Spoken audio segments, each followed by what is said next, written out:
Hello, welcome back to another video. ഇന്നത്തെ recipe soya fry ആണ്. അതിനായിട്ട് ആവശ്യമുള്ള സോയ എടുത്തിട്ട് ചുടുവെള്ളത്തിൽ കുതിർത്ത് വെക്കാം. ഒരു 4-5 തവണയെങ്കിലും വാഷ് ചെയ്തെടുക്കാം. ഇനി ഇതിലേക്ക് 1 സ്പൂൺ മുളക് പൊടി, 1 സ്പൂൺ കാശ്മീരി ചില്ലി, ആവശ്യത്തിനുള്ള ഉപ്പ്, 1 ടേബിൾ സ്പൂൺ സുർക്കയും കൂടി ചേർത്തിട്ട് നല്ലപോലെ മിക്സ് ചെയ്ത് റെസ്റ്റ് ചെയ്യാൻ വെക്കാം. ഇനി ഇതിൻ്റെ മസാല റെഡിയാക്കാം. അതിനായി ഒരു പാൻ വെച്ചിട്ട് ഒരു 5 ടേബിൾ സ്പൂൺ വെളിച്ചെണ്ണ ഒഴിച്ചു കൊടുക്കുക. വെളിച്ചെണ്ണ ചൂടായി വന്നതിന് ശേഷം ഒരു 15 അല്ലി വെളുത്തുള്ളി തോലോട് കൂടി ഇട്ടെടുക്കുക. അതാണ് ടേസ്റ്റ്. വെളുത്തുള്ളി ഒന്ന് ബ്രൗൺ കളർ ആയതിനു ശേഷം നൈസായിട്ട് അരിഞ്ഞ 2 സവാള,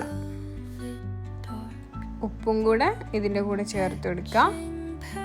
എന്നിട്ട് ഒരു 2 തണ്ട് കറിവേപ്പിലയും ചേർത്ത് നല്ലപോലെ വഴറ്റിയെടുക്കുക.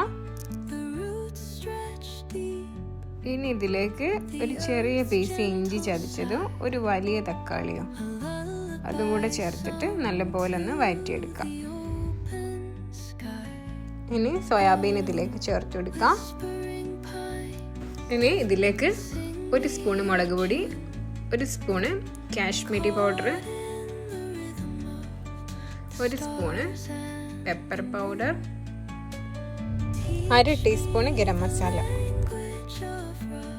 ഈ പൗഡറുകളെല്ലാം കൂടി ഒന്ന് ചൂടായതിനു ശേഷം 1 കപ്പ് വെള്ളം ഒഴിച്ചെടുക്കാം.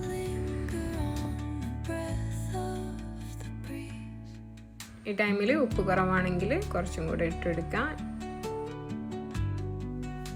ഇനി ഇതൊന്ന് വറ്റിച്ചെടുക്കാം.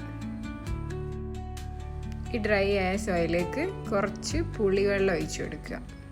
എന്നിട്ട് ഒന്നും കൂടെ വറ്റിച്ചെടുക്കാം.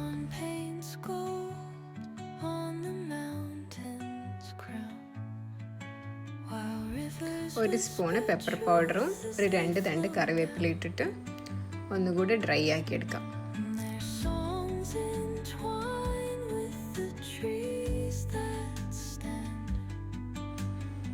ചോറിൻ്റെ കൂടെയും ചപ്പാത്തിൻ്റെ കൂടെയൊക്കെ നല്ല ടേസ്റ്റിയാണ്. എല്ലാവരും ട്രൈ ചെയ്യണേ. എൻ്റെ ചാനൽ ആദ്യമായിട്ട് കാണുന്നവരാണെങ്കിൽ ഒന്ന് സബ്സ്ക്രൈബ് ചെയ്യണേ.